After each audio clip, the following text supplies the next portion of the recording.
Bienvenue sur Top Invest, la chaîne des top d'investissement. Ici, on parle essentiellement d'entreprises de qualité. Avons-nous une opportunité d'investissement sur Allsim? C'est la question à laquelle on va essayer de répondre en se basant sur les états financiers de la compagnie. Ceci représente uniquement mon point de vue et non un conseil d'investissement. Et comme d'habitude, je me réserve le droit de me tromper. Donc ici, nous avons un concurrent Avicat, d'accord? Donc ici, vous allez voir que voilà, c'est à peu près la même tendance dans toute l'industrie et le secteur de la construction ici. Les agrégats, ceux qui fabriquent ceux qui fabriquent le ciment, etc. Ce sont des entreprises également qui vont souffrir pendant cette période. Donc on essaie ici de déterminer premièrement, est-ce que le type d'entreprise que nous avons présentement, voilà, ce sont des entreprises qui sont cycliques, mais généralement, voilà, elles ont un certain pricing power également, il faut le mentionner. Donc ici, nous avons à peu près des revenus qui sont, voilà, on se dira stables, ok. Attention, on se rend compte que de 2007 à peu près à 2015, on a une baisse des revenus. Pourquoi? D'accord. Et de 2015 à peu près à aujourd'hui, on a des revenus à peu près stables. Donc, il faut voir, est-ce que l'entreprise a vendu un segment d'activité?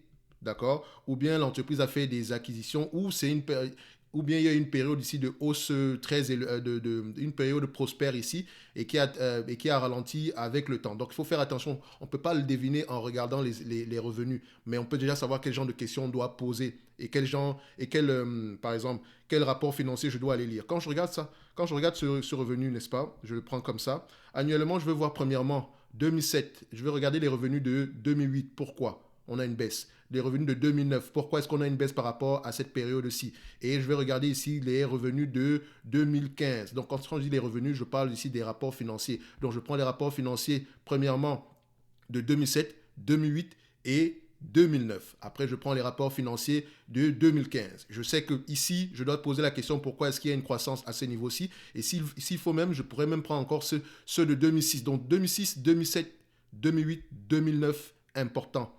Ainsi que les revenus de 2015. D'accord? Si vous prenez également ceux de 2016, c'est pas mauvais. Mais vous allez me dire, mais ça fait beaucoup de charges de travail. En fait, c'est juste pour aller regarder dans les rapports financiers. Le revenu a augmenté parce que 2008, ça a baissé parce que. C'est tout ce que vous allez rechercher à ce niveau-là. Donc, à partir d'ici, on sait quelles questions on doit poser parce que le but ici est de ne pas se retrouver dans une période où, par exemple, ici, imaginez que ce sont les dépenses qui sont peut-être liées à la construction en Chine et qu'on se retrouve aujourd'hui avec un ralentissement en Chine, personne ne va prévoir qu'en regardant les chiffres uniquement, ici, vous ne pouvez pas anticiper. Si vous vous basez uniquement sur les chiffres, vous n'allez pas pouvoir anticiper qu'il y a un ralentissement ici dans une région qui était précédemment une région à fort revenu. Enfin, une région ici à forte croissance, on va le dire comme ça. Donc faites attention avec les chiffres, ok?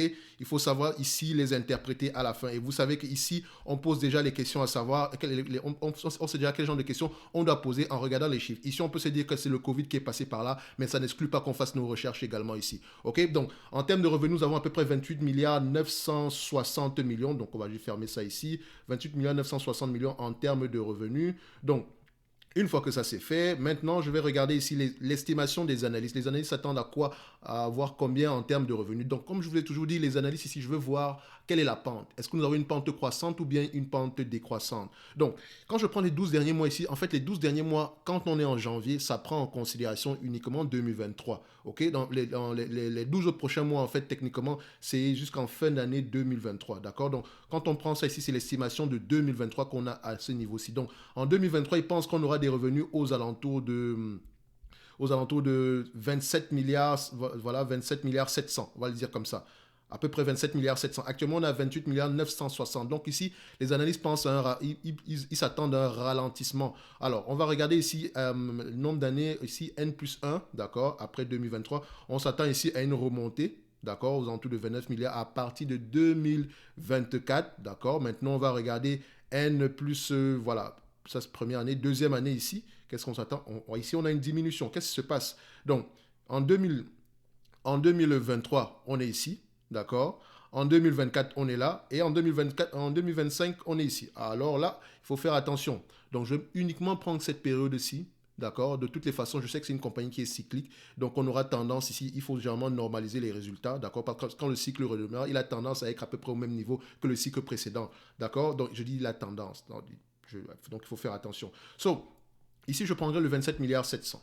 OK, tout en sachant que ici on est dans une période assez c'est une période ici de comment on appelle ça, de je ne dirais pas récession, mais c'est une période de ralentissement. OK, donc on prend ça, on met le 27 milliards 700, 27 C'est en francs suisses ici, en milliards de francs suisses. Donc maintenant, croissance du revenu, etc., il n'y a pas de croissance. Je veux mettre ici zéro, d'accord.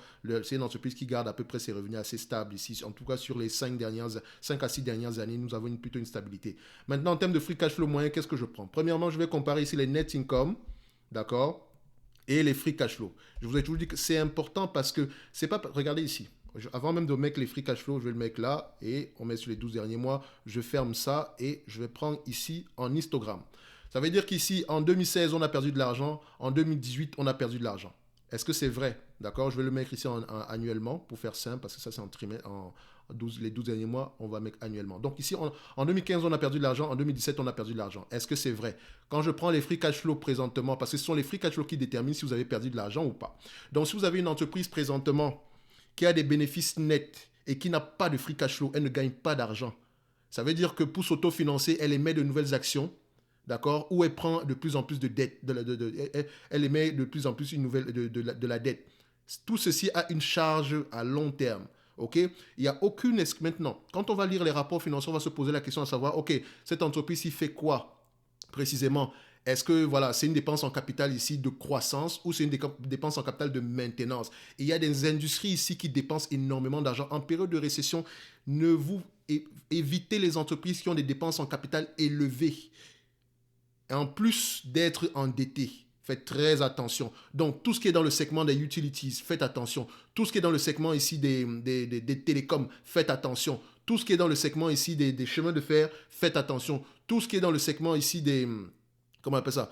Les industries en général, faites également attention.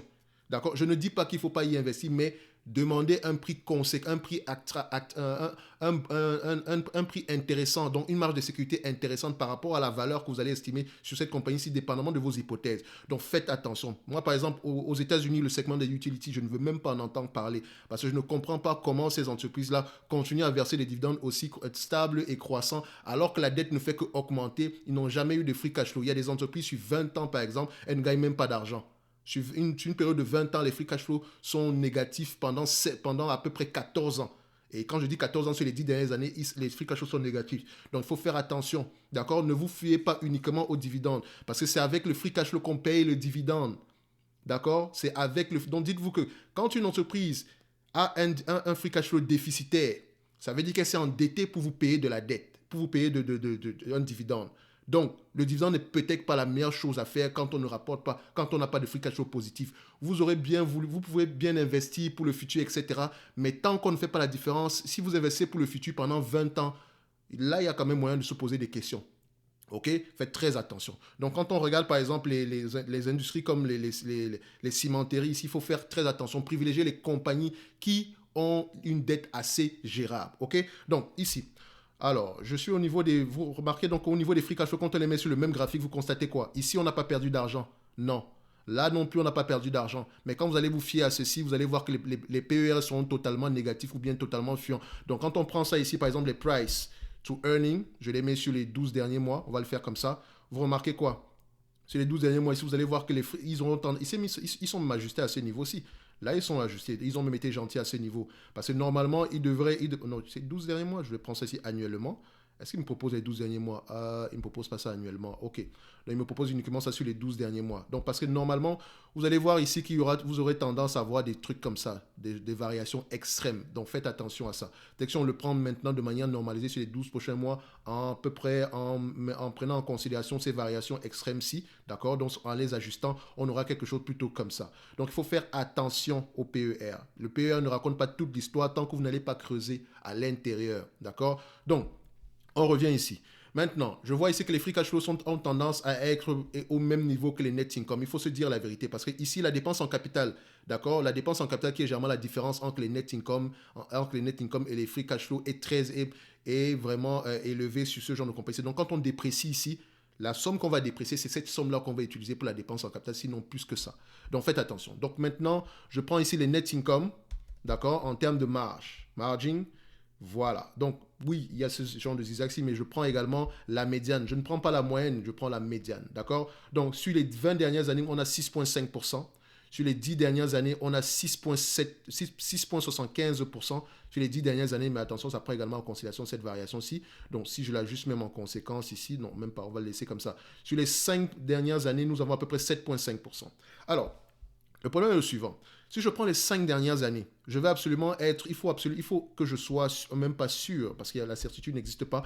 Il faut que la probabilité pour que ces revenus, ces marges-là soient stables dans le temps soit élevée. Donc, il faut que je comprenne pourquoi est-ce qu'on a eu ces revenus élevés entre 2018 et aujourd'hui. Parce que quand je prends la marge, enfin, pas la marge, quand je prends ici je vais mettre sur 3 graphiques différents.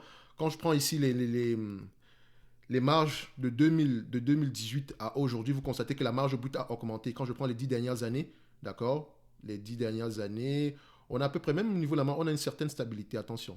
Donc là, ici, ça veut dire que l'entreprise est de plus en plus efficiente à ce niveau-ci. Là, soit on est de plus en plus efficient, soit on a de moins en moins de dettes ici. Donc, en tout cas, il faut faire attention à ce niveau. C'est pour ça que si je prends ici les marges, il faut que je regarde, je recoupe l'information dans les rapports financiers, qu'il faut que le management me mentionne que notre objectif sur les 5 prochaines années, c'est ceci. Et pour le moment, je regarde on a un objectif de 8%, actuellement on a 7,5%. Parce que je n'ai pas envie de prendre 7,5% et on se retrouve en train d'avoir à peu près la moyenne qu'on avait sur les années précédentes. Donc je prendrai 7,5% ici, comme dans toute chose d'ailleurs, mais toujours aller recoller les morceaux en regardant les rapports financiers. Parce que ceci n'est qu'une analyse quantitative. Je rappelle toujours, le fondamental, c'est le qualitatif plus le quantitatif. Et le qualitatif prend en considération le management, la stratégie, les temps même de l'industrie dans laquelle vous opérez, la concurrence, etc. Faites attention. Donc, 7,5%. Le nombre d'actions ici, combien est-ce qu'on a en termes de nombre d'actions en date d'aujourd'hui? Donc, est-ce que c'est une entreprise qui rachète ses actions ou pas? Sur les 12 derniers mois ici, on constate que le nombre d'actions a augmenté, mais ça coïncide également avec l'acquisition qu'on a eu à faire ici. Vous remarquez qu'on a eu à faire une acquisition à peu près à cette période-ci. Donc, est-ce que c'est... Voilà, on met là. Est-ce qu'on a eu une acquisition? Donc, soit on a fait une acquisition ici, d'accord? Soit on a fait une fusion. Parce que le nombre d'actions ne devrait pas drastiquement augmenter comme ça. Et vous remarquez qu'il augmente ici drastiquement, mais en même temps, le revenu augmente aussi. Donc ça, c'est une fusion qu'on a eu à faire. Je pense que cette entreprise s'appelait également Lafarge. Donc je pense que c'était Lafarge Holcim. Donc Lafarge, je mets ici Holcim. Je vais regarder ça ici. Donc d'accord, on regarde ça là sur Wikipédia vite fait. Je vais chercher Lafarge. Je sais qu'on avait fait une... en 2015, Holcim fusionne avec le numéro 1 mondial du secteur, le groupe français Lafarge, donc le nouvel... Ok, en 2015, donc 2015, c'est assez loin quand même. Voilà, c'est ici. Vous remarquez, 2015, on a une fusion. Donc, vous remarquez que ça coïncide drastiquement avec ça. D'accord? Donc, à partir des chiffres, vous pouvez déjà commencer à voir à peu près ce qui s'est passé. Quand on compare ceci, on voit OK, pas d'acquisition, mais le nombre d'actions augmente. Le nombre d'actions augmente, mais est-ce que la dette nette augmente ici? On constate que la dette nette, oui, elle augmente également. Donc, ce qui veut dire que vous ne pouvez pas augmenter le nombre d'actions tout en augmentant la dette nette. Si le nombre d'actions augmente, c'est pour baisser la dette, généralement. Si le nombre d'actions augmente alors que le revenu augmente, d'accord, et que la dette nette augmente, il y a une acquisition, et que vous voyez ici le segment acquisition n'augmente pas, ça veut dire qu'il y a une fusion. Aussi simple. Bref, enfin, c'est simple pour moi. Donc, on revient ici. Là, on voit que le nombre d'actions a augmenté, mais c'était pour une bonne raison ici. Et toutes les acquisitions ne sont pas bonnes, mais du moment ici, je pense que c'était une acquisition qui nous permettait ici de pouvoir dominer le secteur. Donc, on a à peu près 606,1 millions d'actions. Donc, on met ici 606,1. Je constate également que ce nombre d'actions-là, sur les 3 dernières années, est-ce qu'il augmente? Il a tendance à diminuer, donc c'est correct ici. Donc, je le mets ici. Oh, c'est parfait. Donc, 606. Bon, maintenant, au niveau de la dette nette, qu'est-ce qu'on a? Au niveau de la dette nette, on observe quoi ici? Donc, dette nette ici est égale à combien? Dette nette ici est égale à peu près à 13 milliards 970. Donc, est-ce que je peux le mettre ici sur les derniers trimestres? 13 milliards 970, ça c'est la dette nette. Donc, je mets ici 13 milliards 970. Donc, 13,97. Voilà. Maintenant, PER, ça sera 15. Je sais que les cimenteries, 15, c'est généralement la marge vraiment moyenne ici, d'accord? Parce que ça reste cyclique également et la dépense en capital est énorme. Donc, on peut également regarder ici la dette nette sur EBITDA. Ça me permet de mentionner ceci. Dette nette sur EBITDA, c'est 2,2. Les entreprises qui ont une dépense en capital assez élevée, comme celle-ci, donc quand on regarde le capital expenditure par rapport aux revenus, vous constatez ici qu'on a à peu près, voilà, on dépense à peu près 6% de nos revenus ici en dépense en capital. Vous allez vous dire que 6% c'est rien, mais 6% c'est élevé. Quand on prend ici dette nette divisé par le capital expenditure ici, vous constatez que la dette nette ici, c'est ce qu'il faut généralement prendre. La dette nette sur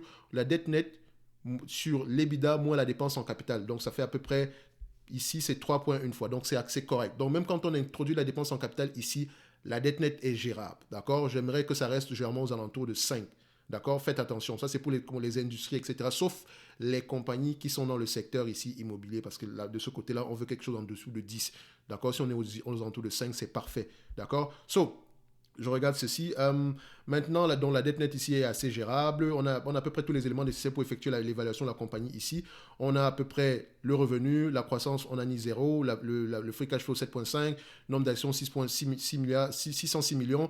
Le PER ici, je vous ai dit que je prenais 15 ici, donc pour vérifier pourquoi est-ce que je prends 15, on prend ceci, on l'ajuste en conséquence à ce niveau-ci pour éliminer à peu près les grosses variations, les variations extrêmes exceptionnelles. Donc on prend ici la médiane, on constate quoi? Sur les 20 dernières années, on s'échange à 15 fois les bénéfices. Sur toute la période que nous avons ici, nous avons à peu près 14,9 fois. Sur les 10 dernières années, nous avons à peu près 15 fois les bénéfices. Sur les 5 dernières années, nous avons à peu près 13 fois les bénéfices. Et sur les 3 dernières années, nous avons à peu près 12 fois les bénéfices. Donc je prendrai ici 10, 13, 15. Et 10 même sans prendre en considération. Et quand vous prenez 10 fois les bénéfices, ça ne sert à rien de prendre en considération la dette. D'accord? Donc Holcim, on va sur Finbox. Holcim, on va là. C'est le SWX. Donc c'est une compagnie suisse. Alors on met ça là. On met ici EBITDA. Ce n'est pas la valeur d'entreprise du EBITDA que je recherche ici. Donc ici, je mets quoi? 10. D'accord? 13. Et à ce niveau, 15. OK? Donc, on a tous les éléments nécessaires. Maintenant, 27 milliards 700. Le revenu, 27, donc on dézoome ça ici. 27 milliards 700. D'accord? 7,7% de ce montant-là, ça donne combien? 7,7%, ça donne ceci. 2 milliards 700, 2 milliards 77 millions. D'accord? On va le dire comme ça. Donc, on va faire ça, donc 2 milliards. Multiplié ici par 15 fois les bénéfices, nous avons à peu près 31 milliards, moins la dette nette de 13 milliards 970. Et s'il vous plaît, au niveau de la dette nette, essayez d'aller recoller les morceaux, à peu près pour vérifier si cette dette nette-là ne prend pas en considération certains loyers ou bien des choses comme ça, ou bien des charges liées aux pensions. D'accord? Il faut faire attention. Donc ici, vous constatez qu'on a à peu près 12 milliards ici. Donc on a peut-être 1 milliard 700 de différence. Donc ce qui aura peut-être un impact de 3 dollars ici. Donc il faut toujours aller vérifier pourquoi est-ce qu'on a une différence. Mais ça ne va pas changer grand-chose. On reste sur une estimation ici. Donc moins la dette nette ici, ça donne à peu près 17 milliards 192. OK? Donc moi je reviens ici pour faire simple. 2 milliards 2078. Donc c'était 2077,5. Et à ce niveau, je mets 2078. Donc, à 10 fois les bénéfices, moins la dette nette divisée par le nombre d'actions, 14 francs suisses. À 13 fois les bénéfices, 24 francs suisses. Et à 15 fois les bénéfices plutôt, on sera à 31 francs suisses. Donc, en date d'aujourd'hui, l'entreprise serait légèrement, à mon avis, surévaluée. D'accord? Mais, il faut faire ceci. On peut dégager à peu près 2 milliards pour le revenu, 2 milliards 80, 2 milliards, on va dire 2 milliards 78 ici pour à peu près les free cash flow, pour les net income free cash flow par là, d'accord? Divisé par la capitalisation boursière actuelle qui est de 30 milliards 380 millions, d'accord? Vous avez à peu près combien? 6,8%. C'est-à-dire qu'en date d'aujourd'hui, si vous distribuez la totalité des net income en dividendes, vous aurez un rendement de 6,8%. Actuellement, on verse un dividende ici de 4,4%. Donc, ce dividende-ci, il est safe. On va également voir la pente ici, la tendance à verser ce dividende. Est-ce qu'on a une tendance à verser un dividende stable et croissant? Voilà. En tout cas, sur les 10 dernières années, il est à peu près croissant. Il n'est pas croissant chaque année, mais voilà, on a une certaine moyenne qui se dégage. OK? Donc, moi ici, on pourrait se dire qu'en période difficile également, on peut remarquer qu'elle peut couper ce dividende-là. Donc, attention, voilà, ce dividende-là peut changer. Mais ici, aujourd'hui, ils ont les moyens de payer le dividende. Ils ont les moyens de le faire. OK? Donc, ici, on peut constater une chose. Si on a 6,8% pour payer le dividende ici, alors qu'on verse 4%, il nous reste 4,4%, il nous reste une différence ici pour pouvoir repayer la dette. Et en même temps, ça nous permet également de dire ceci. Quand vous constatez ceci, ça fait à peu près 6,8. Quand je prends 100 divisé par 6,8, ça me donne ici un PER de 14,7, dont un PER de 15. Donc le marché en date d'aujourd'hui ne prend pas en considération la dette. et il évalue cette entreprise à 15 fois les bénéfices sans prendre en considération la dette. Je prends toujours en considération la dette parce que je sais que tôt ou tard, le marché le fera. Et je ne veux pas le faire quand le marché va le faire. Bon, moi, j'anticipe en date d'aujourd'hui pour être à l'aise avec cette compagnie-ci. Je l'achète à 31 francs suisses l'action. Mais si quelqu'un l'achète en date d'aujourd'hui, ok, je ne dis pas qu'il est en train de surpayer. Le prix est juste correct. D'accord? Sans plus. Ok, il est juste correct. Ne vous attendez pas à des trucs waouh. Donc, en même temps, il faut également prendre en considération la conjoncture actuelle. Donc, ça sera tout aujourd'hui pour moi. Donc, je pense que cette compagnie-ci, en date d'aujourd'hui, on sera aux alentours de 31 francs suisses l'action à 15 fois les bénéfices. Ok, donc on va se donner, et le dividende, il est safe, même s'il n'a pas tendance à être 300 chaque année, mais voilà. Il oscille légèrement, il est légèrement au niveau des 4% par là. On va le dire comme ça. Ok, donc, on va se donner rendez-vous sur la prochaine vidéo. Et d'ici là, Holcim, c'est une entreprise assez bien gérée pour le secteur dans lequel elle opère présentement et c'est généralement un secteur où on a un certain pricing power. On va se donner rendez-vous sur la prochaine vidéo et d'ici là, portez-vous bien. Merci.